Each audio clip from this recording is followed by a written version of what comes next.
Hi everyone, thank you for watching On Call for All Kids. Today's topic is all about sleep awareness.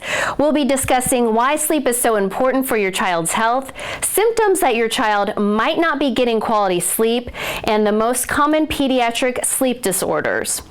I am joined by Dr. Luis Ortiz. He is a pediatric sleep medicine physician here at Johns Hopkins All-Children's Hospital. And Dr. Ortiz, it's great to have you. Thanks for having me. It's Sleep Awareness Week, National Sleep Awareness Week. So what does that mean? So the National Sleep Foundation releases their annual results of the Sleep in America poll every year around this time. Their goal is to raise awareness of sleep and how sleep is important for good health.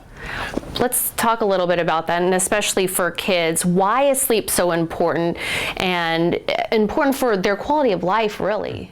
So sleep is a state of being.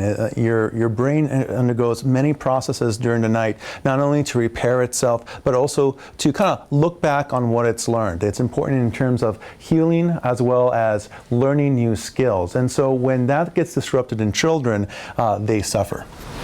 What are some signs and symptoms that we might see during the day that maybe our son or daughter is just not getting quality sleep, the sleep that they need? So one sure sign that something's off is if your child is sleepy. Children typically should not be sleepy. You may think that, I may be sleepy every now and then, but if that every now and then is almost every day of the week, and instead of you, it's your child, then something's off. However, sometimes, especially in younger children, we may not see sleepiness. In fact, we may see the reverse. We may see children that may get hyperactive, aggressive, or have poor impulse control because the parts of the brain in charge of those functions are kind of tired. So, Dr. Ortiz, what are some of the most common sleep disorders that you see here in the sleep center? So one of the more common sleep disorders that I see is insufficient sleep. Now this may be due to insomnia or social or behavioral issues with the child, and this could range from young children, toddlers 2 years old, to teenagers 15, 16 years old. The symptoms that you see with this is typical for most sleep disturbances, and this can include poor mood in the morning, difficulty staying awake during the day, poor concentration, as well as changes in mood and affect, such as anxiety and depression. We also hear about sleep apnea and narcolepsy. How common are those? So sleep apnea is about 2 to 5% of the pediatric population. It involves your airway collapsing in the middle of the night. The brain wants to survive. It's going to wake up in the middle of the night to open up that airway again, and that's what causes the sleep disturbances.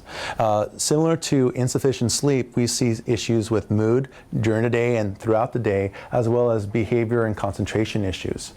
Narcolepsy is something a little bit different. It's an issue with able to control sleep and wake balances. People with narcolepsy, they may go to sleep and wake up feeling fantastic, only to feel as if they hadn't slept in a day 1 to 2 hours later. They take a nap, 15 minutes later they feel great, only to feel very sleepy again a short time later. And so at what point do you say, hey, you might want to go ahead and get your child checked out, see a sleep physician, maybe get a sleep study done? So at no point should a child ever need caffeine. At no point should a child be excessively sleepy. If a child is getting enough quality sleep and has no sleep disturbance to speak of, they should not be having these symptoms. If you notice that your child is behaving in a manner that suggests excessive sleepiness, that would be the sign to go to see a sleep physician. All right, Dr. Ortiz, thank you so much. Happy Sleep Awareness Week. Yes, thank you. To you, we hope you learned a lot on this On Call for All Kids. If you have a topic idea you would like us to look into, you can comment below right here on this video. There's also a lot of pediatric healthcare information on our website. That's HopkinsAllChildren'sHospital.org/newsroom. Thanks for watching. We'll see you next time.